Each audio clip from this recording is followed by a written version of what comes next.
Welcome to the Tuesday workshop. Paul Edwards, Jason Good to be Todd.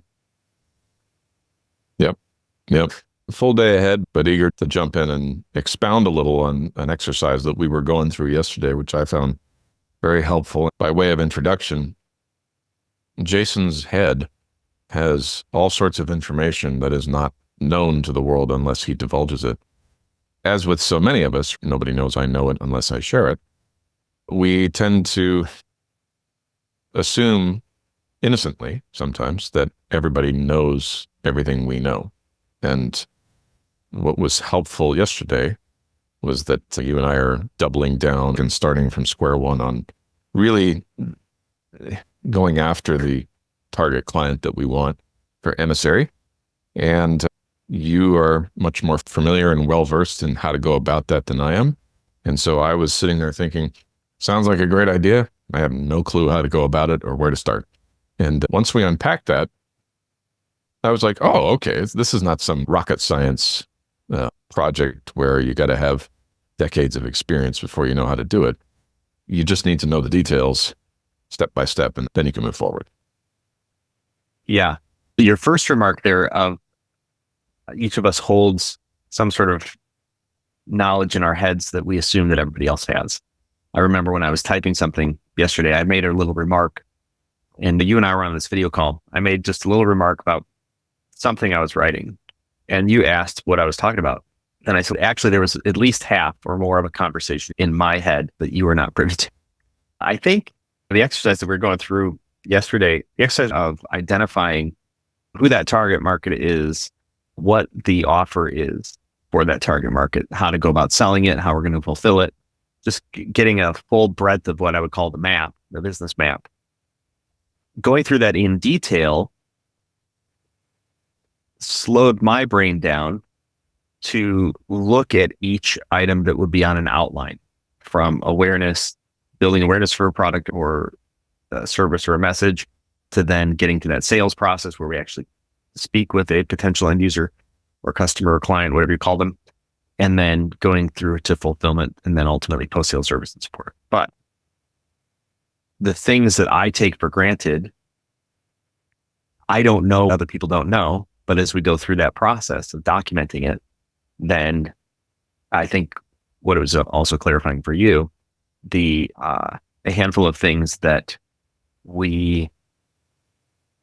clarifying for you, the things that you didn't know and didn't take for granted, and things that I did know and took for granted, so that you could understand and I could better describe.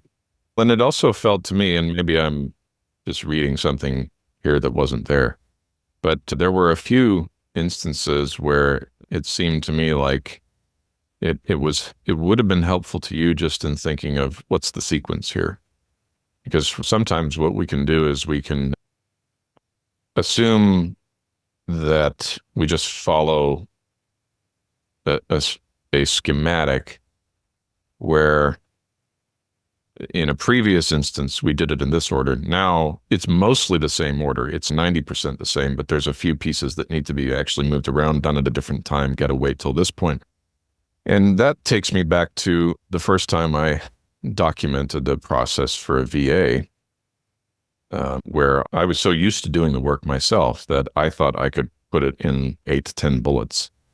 And then I decided, okay, I've heard enough people say this that I had to create it in a video anyway because she was overseas. So I said, I better go through it and just explain it step by step. Then I realized, oh, this document's actually going to be 2 pages long. The video went along quickly enough, but I also wanted her to have a checklist so she could print out a checklist and check off the tasks one by one to make sure she didn't miss any details. So anyway, it was a great exercise, and I think just the process of unpacking that and realizing there's blocking and tackling and choreography. There's a dance that has to go on when you do stuff like this. And each situation is probably going to be a little bit different. And of course, then you may make allowance for the fact that the market may behave slightly differently in response to the offer. And then we have to be willing to review the process we go through, because some of it might turn out to be inefficient. Some of it might turn out to be unnecessary. Some of it might reveal that there was something neither of us thought of. So I thought that was very helpful. Yeah. It occurs to me that the process that we went through together yesterday is a process that a lot of entrepreneurs need to go through. From a one-man band entrepreneur, knows all of the process information in their heads. It's not really documented anywhere. They are the linchpin that holds the whole thing together. Staff's constantly calling them to get access to the super special information that they could have written in a manual at any point in time, but didn't. A lot of entrepreneurs operate companies like that instead of moving towards standard operating procedures or process documentation, which sounds slow, painful, mundane to a lot of entrepreneurs who just thrive in the energy of go. And that energy is also a bit chaotic. Whereas moving towards documentation of what the processes are invites scrutiny, which many entrepreneurs don't like. But it invites scrutiny, number one, which invites clarity. And once you have clarity, then you can teach. And it is that process of scrutiny and clarity that a lot of people are resistant to. And then also the idea of teaching. I think there's sometimes people hold on to in their subconscious. Because I don't think it's really a conscious thing, but I think many times people hold on to this in their subconscious, that even though they're in charge, they don't want to be taken out of not being in charge. So if I document everything, then I'm replaceable, and nobody wants to feel replaceable. When in fact, hey, if you can be replaced in this process, what else could you apply your efforts to? And that goes back to, I think, a bit of mindset. Why are you being an entrepreneur? Do you want to be an entrepreneur because you want the fame and the glory and everybody to be like, hey, bravo to you. You are so amazing and know all of these things. Or do you want to develop an organization that can thrive? I don't want to say scale, because I don't think scale is, people are in love with the idea of scaling, but I don't think that's a good idea. Certainly not necessary. And it's a whole new set of troubles. Yeah, I think that people, particular entrepreneurs, can be better, can use their resources better, serve themselves, serve others better by forcing that bit of slowdown and writing it down into an outline. And just to give some clarification to you what we're talking about, again, we're talking about a product and service that Emissary Publishing is launching, perhaps, which is a unique way for businesses to communicate for sales, for HR, and for the founder's legacy. It is a sales it needs a sales process for itself. It needs outreach to its potential clients. And we were simply writing down in an outline, what are the steps? So in awareness, who are we contacting? What are we telling them? How are we getting that message to them? What do we do after that? What does the sales process look like? Who's going to have those conversations? I think we even wrote that down, but it comes to my mind. Who's going to have those conversations? What are the conversations going to look like? How do the proposals get sent? Then if somebody signs, what's the fulfillment process look like? How streamlined can we make this?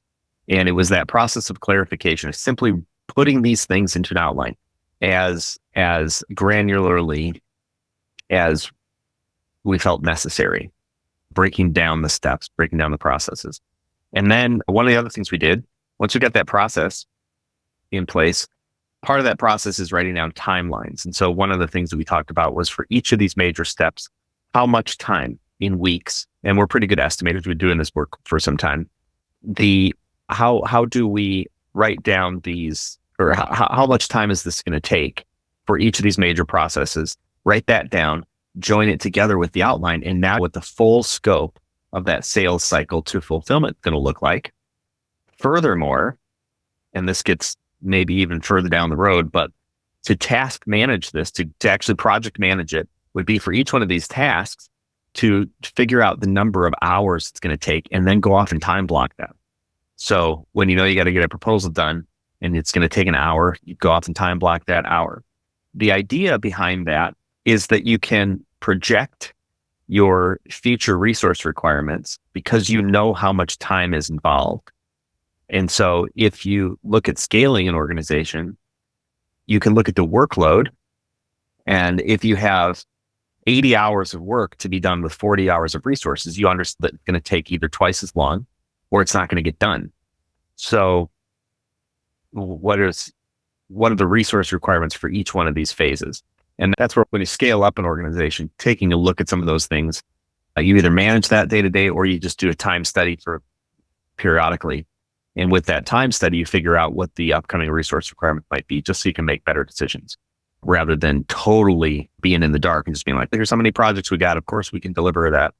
You may not be able to with the resources that are on hand, but you don't have to go into that blindly. You can go from the outline to the total number of weeks for an estimate. You can add up for each item underneath that to come out. If you need to figure out how many weeks it's going to be, you can add up each of the tasks underneath there and estimate the number of hours. Then you can go time block that to figure out how that's going to work out into a schedule to understand your resource requirements.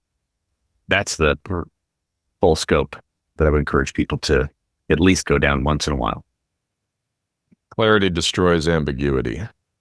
One of my favorite refrains. I don't know if I just hodgepodge that from a couple of other sayings, but I've said it for years now. And one of the most difficult things when you're an entrepreneur, particularly a solo one-man or one-woman shop operating by yourself, the question becomes, how do I know I'm making the right decision?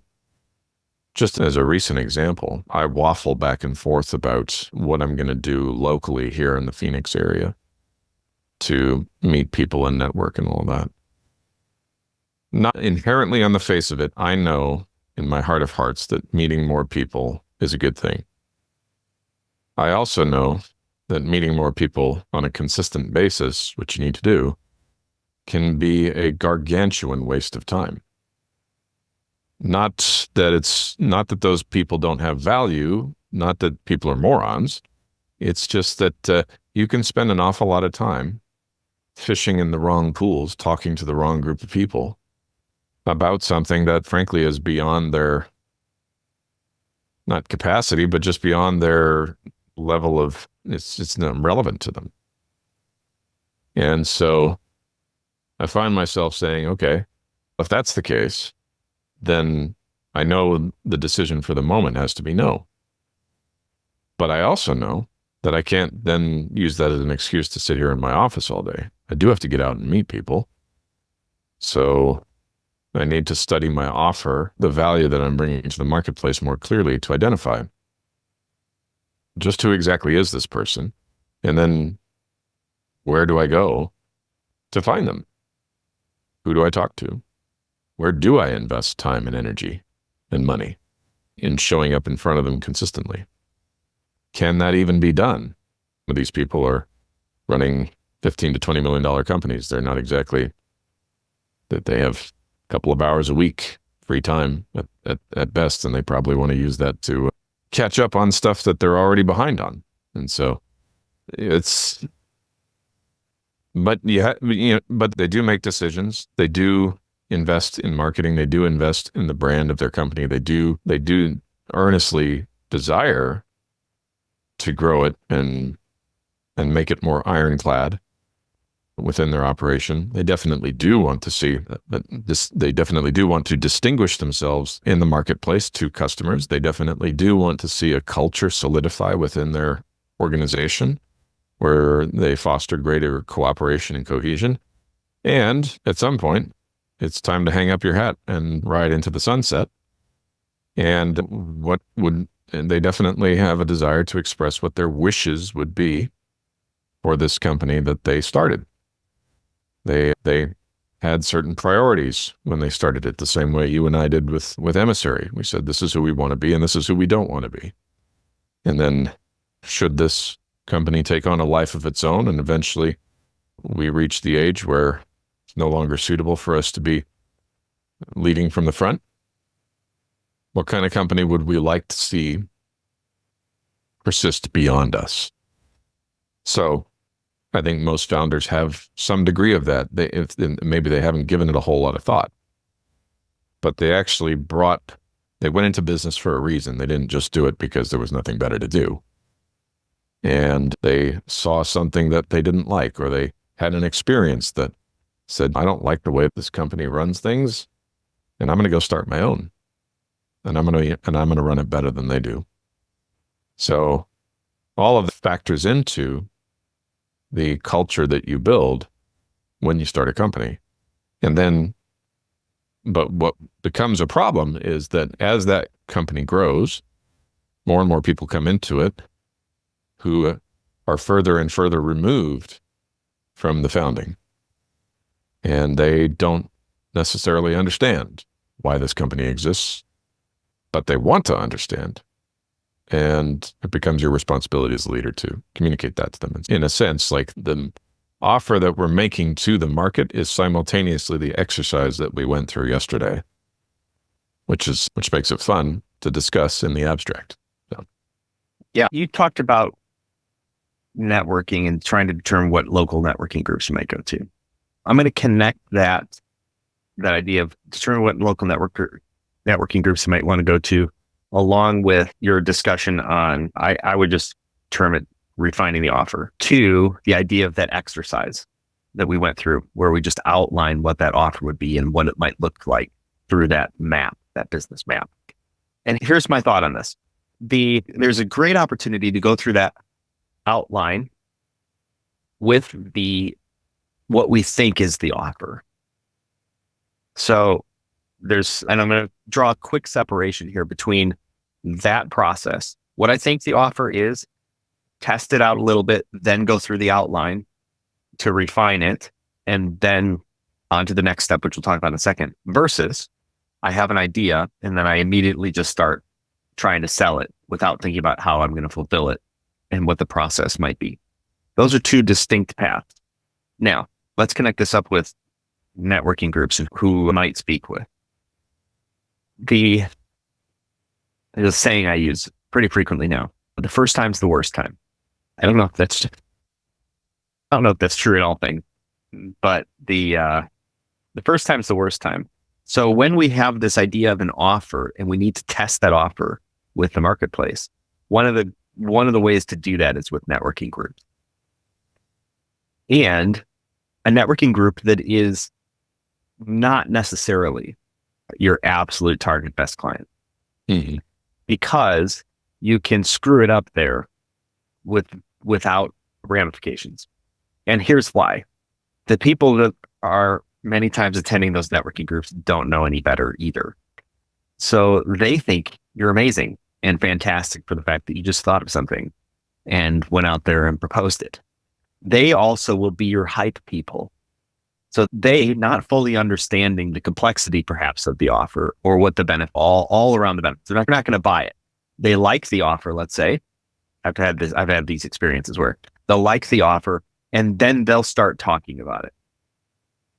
So you build a groundswell of support by speaking that offer into existence with a test group of people who it's no risk to you if the presentation of the offer bombs, because they were never going to buy it to begin with.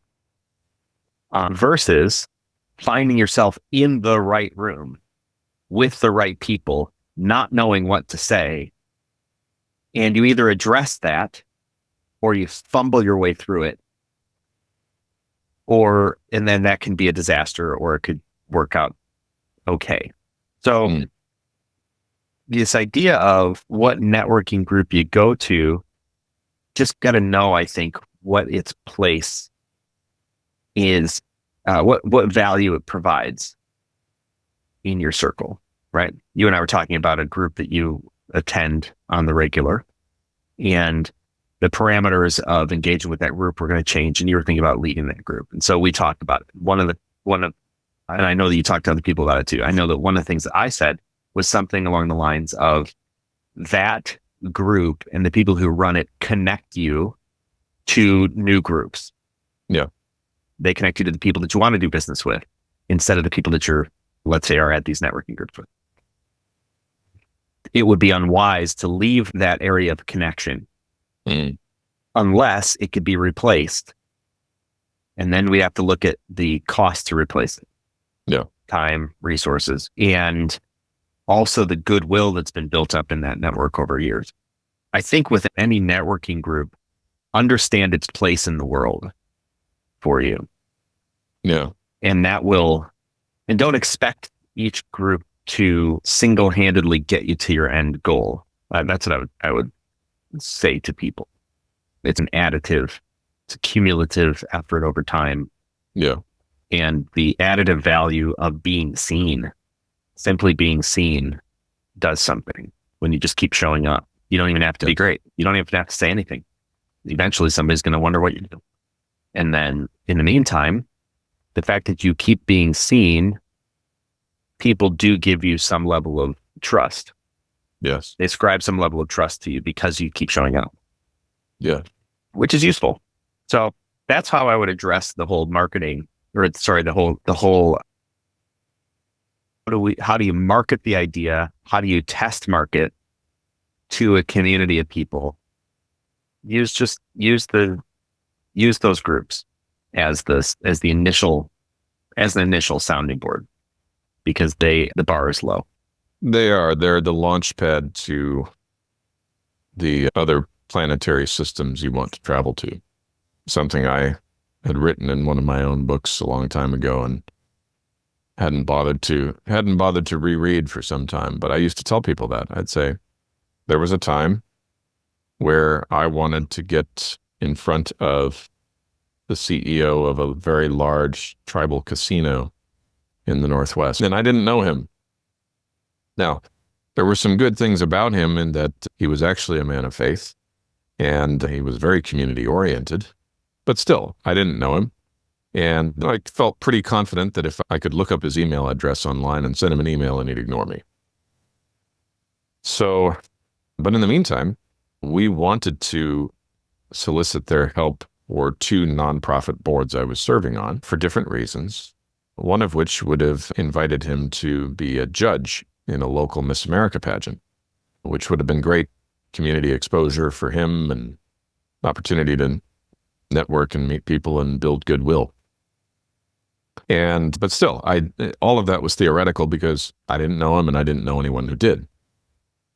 But I mentioned this one day during a lunch with a friend of mine who I traded referrals with regularly in one of the networking groups I was a part of.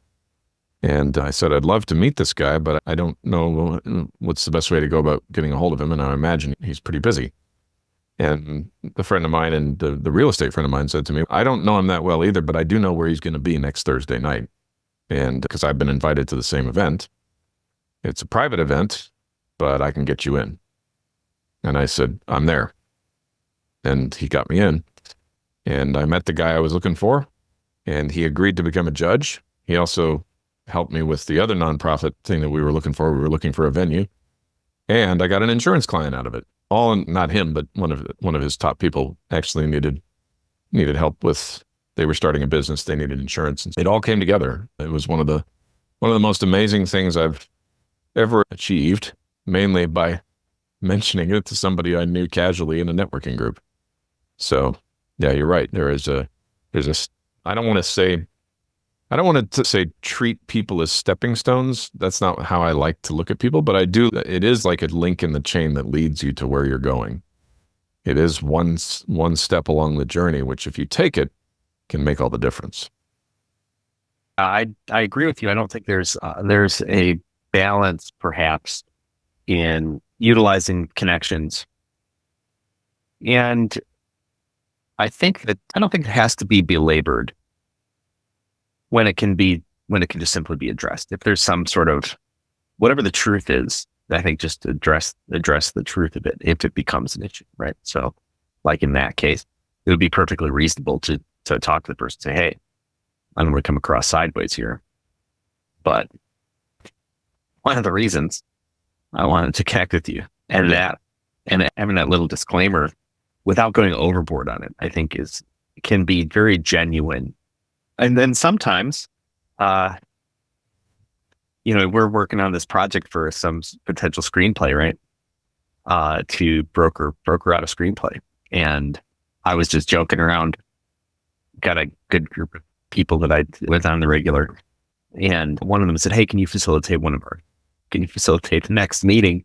And I was like, sure, as long as so-and-so, who's also on the text chain, reviews this screenplay.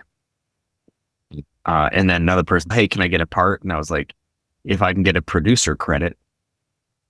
But it just became this little bit of joke. Here's the thing. He's going to look at this because he's in the business of brokering stuff. And he'll look at it anyhow. But the fact that we've known each other for several years and have insights into each other's lives at a deeper level than simply a business networking group. Like we know some stuff about each other. Yeah. And there's a level of safety in that because we also know that if we're asking, hey, can you do something? Can you review something? We know that it's for business. Like we're trying to do business here. We're trying to make some money and get this message out there too, because it would be fun. Like in this case, this would be great. It'd be funny and silly and a fun comedy. Yep. Great. I'd like to make some money with that. And he knows all of that stuff. I don't know any of it. And he'd like to make some money too. All right, great. And have fun doing it. Who doesn't want to do that? Yeah. So it's important, I think, when I first became friends with this individual, I didn't know what he did. It was not on the top of anybody's mind.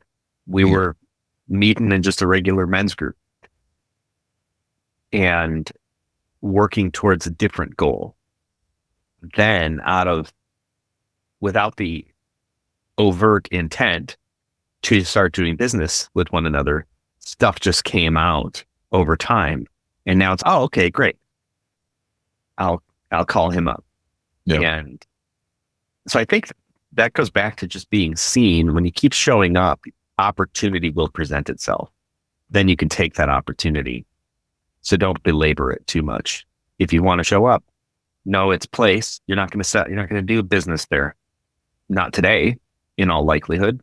And that's okay. I'm there to continually cultivate whatever connections. I don't mean to be this so trite and I'm thinking about it, but whatever connections feel good.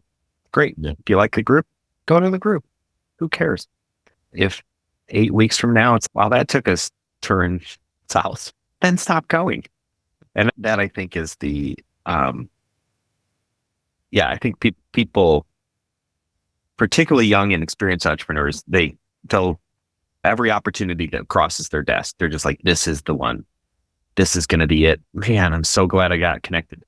And it never is. It's just, there's no unicorns dancing among the streets.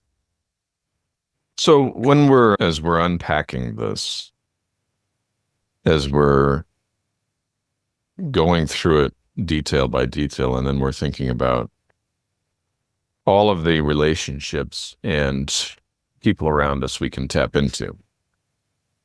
People I think it reminded me of your champions, supporters, resistors, and bystanders categories.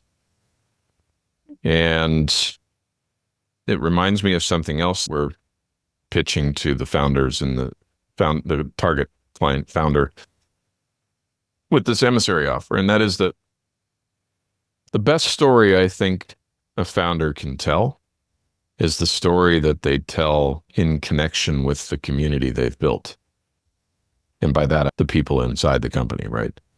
Key leaders, key employees, centers of influence within the organization. If what they're doing is they're telling their story of how they became the company they did. What we're suggesting to them is there will be some founders who say, no, I know I can tell the whole story. I've been chomping at the bit to do it, and it's going to be a book by me. Okay, fine. If you got the time, if you got the money, we got the time, right?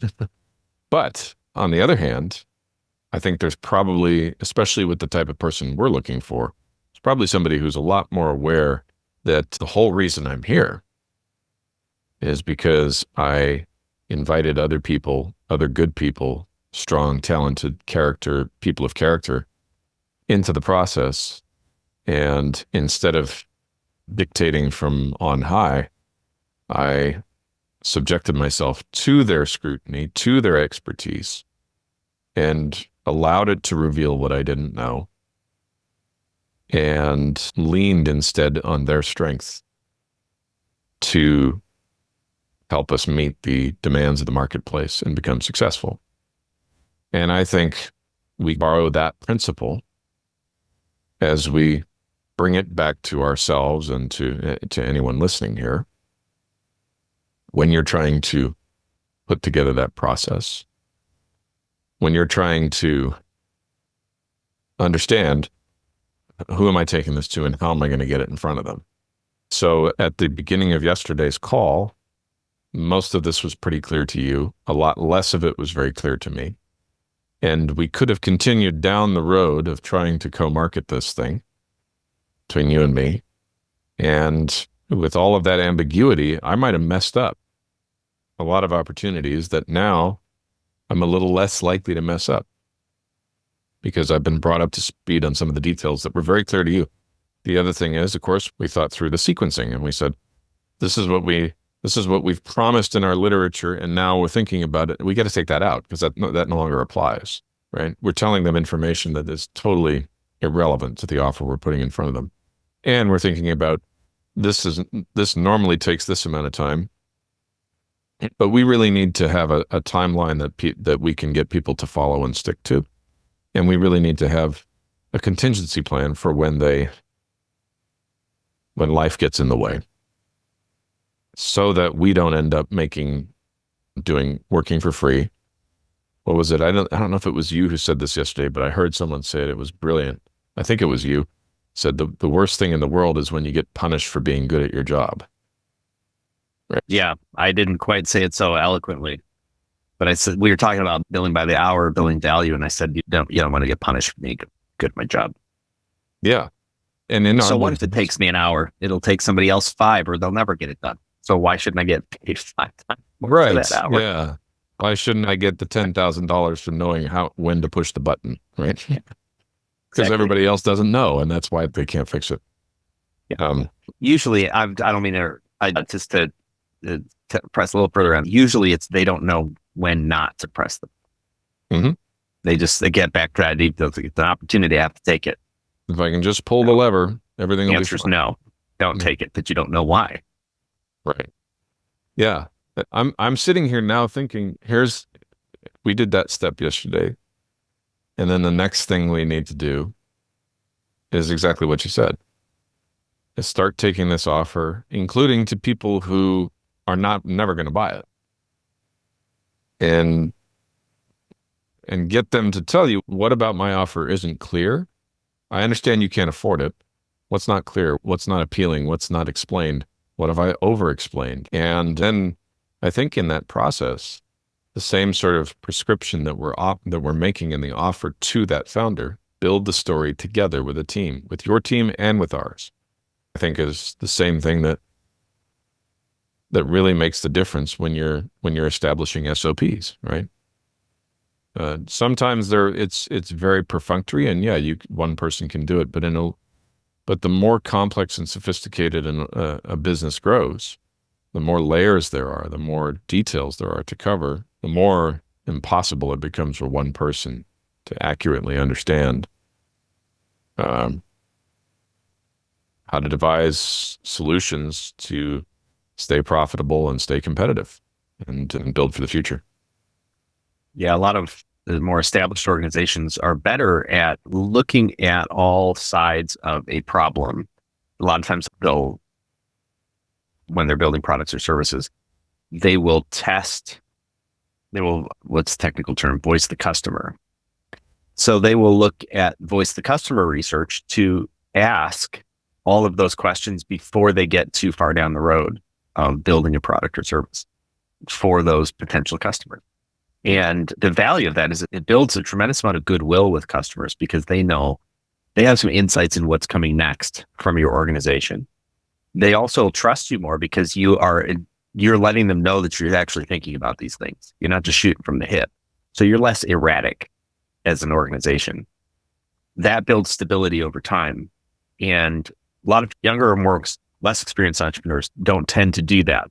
The vision that comes to my mind is in marriage. And I like the idea I like using the idea of marriage because you're just stuck with the person. It's painful to get unstuck with that person, right? Yeah. Whereas if you're just dating, okay, take your stuff and go. Not so much for marriage. I'll just speak from the male perspective. A man who's been married 20 years knows a lot more of the times that he should not say anything. Yeah. Back to the point of testing things, right? Than he would have on 2 years into. That's the hill you would have died on. Like every hill we're coming over, I'm going to die on that hill. Whereas once you're married for a considerable amount of time, you're like, no, none of this needs to be said. I will just be quiet. And that goes back to, I think, testing one's message. Mm-hmm. And not only testing the message, but what you're talking about, as we're bringing this episode to a close, what you're talking about with the getting other perspectives on the product, service, or message. Yeah. Inviting those perspectives early so as to flesh out, to see more perspective, to see more sides of the issue and the opportunity or of any potential downsides. Again, back to the idea of the more experienced folks tend to know why you shouldn't be doing things. It's not necessarily they know what to do in a lot of cases. They just know why not to do certain things, which makes their gut better when trying to figure out what to do. And letting the excitement of the moment pass while staying more attuned to what the results of that effort might be. I remember when I was a younger guy and I traveled a lot. I traveled more for business when I was younger, in the car a lot, back and forth to client sites, and then flying. And it's exciting for a while and then super not after a period. I just like to stay home. And so that excitement can, once the excitement is let out, I think that can also bring a little more level thought. And that's why I think you need more voices to a point. And then at some point in time, it can just be labored too much. You get the wrong voice in there. That's when things start going a little wonky. And that's where, if you look at NASA, for instance, or Boeing, and SpaceX has achieved in significantly less time things that NASA and Boeing never thought possible. And one of Elon Musk's criticisms was, of course, because they have the accountants running. The lawyers, yeah. They have the accountants running Boeing. And he said, I think you should actually be a rocket scientist to run a rocket company. And got a good point there. How does your opinion matter when you're trying to launch rockets and get them into space? If you're trying to preserve shareholder value, those might be different missions over the short period, over the short haul, or even the medium haul. So anyhow, yeah, we began this whole thing with talking about the process that you and I were going through yesterday, which was, we've got a product and a service that we're looking to launch, which is simply a targeted product and service for founders to tell their stories, the principles by which they operate their companies, and why that's important from a sales perspective to differentiate their organization, from a human resources perspective to preserve and cultivate the culture that makes that company so special. And then also, as that founder ages and perhaps passes that company on to a new generation or a new individual, to give that founder a legacy to leverage those years of experience for the health of that organization and also for their own futures. We went through a process of outlining what we call the business map, which is awareness, sales, fulfillment, post-sales service and support, outlining all of the tasks underneath each of those sections, and then putting some timelines onto it so that we fully understood that offer to test the messages in front of each other. Now we've also talked about networking and how we might refine the delivery of that sales message and the awareness aspect of that. Anything else you want to add here as we close this out, Paul?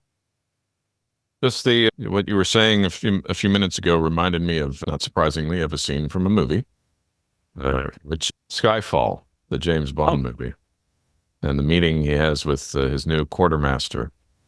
And he says, I'd wager I can do more damage in my pajamas sitting at my laptop before I've had my first cup of Earl Grey. And Bond says, oh, really? Then why do you need me? And he said, because every now and then a trigger has to be pulled. And Bond says, oh, not pulled. It's hard to know which in your pajamas.